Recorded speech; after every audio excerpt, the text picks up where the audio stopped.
Did you know that the world's most famous landmarks have been up for sale at least once? And by the way, this includes the Statue of Liberty and the Sydney Opera House. But today we are going to talk about the Eiffel Tower and the man who tried to sell it not once but twice. This is the story of Victor Lustig and how he almost sold the Eiffel Tower twice. Victor was born in 1890 in a small town in Austria-Hungary. His father ran a small business selling newspapers and tobacco. So Victor grew up having a decent life. Nothing extraordinary, but not bad at all. However, when Victor was 14, his father passed away, and with him the family business went down the drain.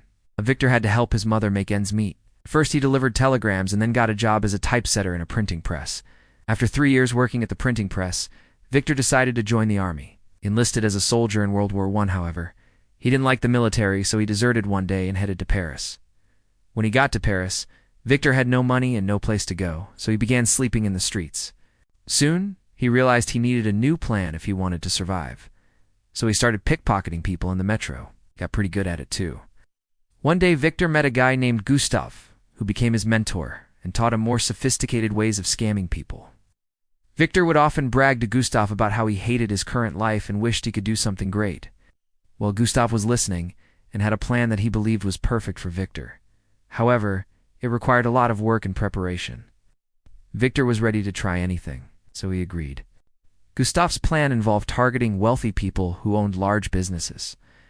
He explained to Victor that trying to scam them would be much easier than trying to scam individuals. But there was a catch. Victor needed to learn how to properly speak and write in French, because his accent was quite noticeable, and many people knew he was from around there.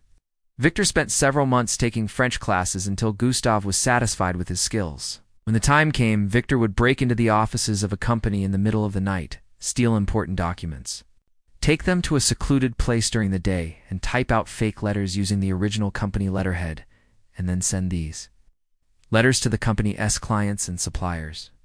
The letters would inform the clients and suppliers that the company's management had changed, and that they needed to send all future payments to a different bank account.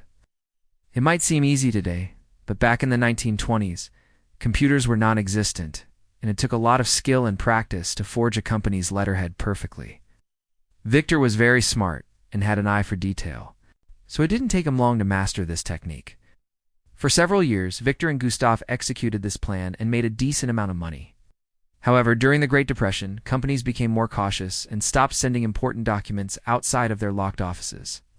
So Victor and Gustav couldn't get their hands on them anymore. This meant their income would drop significantly. So Victor went to see a friend of his from the army who worked as a police officer and asked him for a favor. He explained his situation and told his friend that unless he helped him, he and his mentor would be homeless. The police officer understood and gave Victor some names of companies whose security was weaker than others. This way Victor could still pull off his scams. Of course, Victor promised his friend a cut of the profits. For a while it seemed like everything was going according to plan, but soon the police officer was arrested in connection with a series of robberies, and guess who was the witness? Victor's police officer friend. Victor had no choice but to flee Paris and hide in Brussels. He lived there for 2 years under a false identity until his friend was sentenced to prison. 1934, Victor returned to Paris, this time to pull off the greatest scam of his life. By this time, Victor had heard about the rumors that the French government was considering demolishing the Eiffel Tower and turning the metal into scrap. Victor didn't believe this rumor, so he went to City Hall to confirm it. To his surprise, he found out that the rumor was in fact true. It turned out that the French government was experiencing financial difficulties and needed money to build schools and hospitals. So they had put the Eiffel Tower up for sale. Victor thought to himself, this is my chance to make a fortune. He started talking to various scrap metal dealers and found out that they were only interested in buying the tower for 10 million francs. Victor knew that was too low, but he didn't have any other options, so he accepted the offer. Victor went to City Hall and told the officials he represented a group of investors from the US who were very interested in buying the tower. They wanted to maintain it and turn it into a tourist attraction just like before. The officials were intrigued, so they invited Victor to a meeting where they discussed the details of the sale.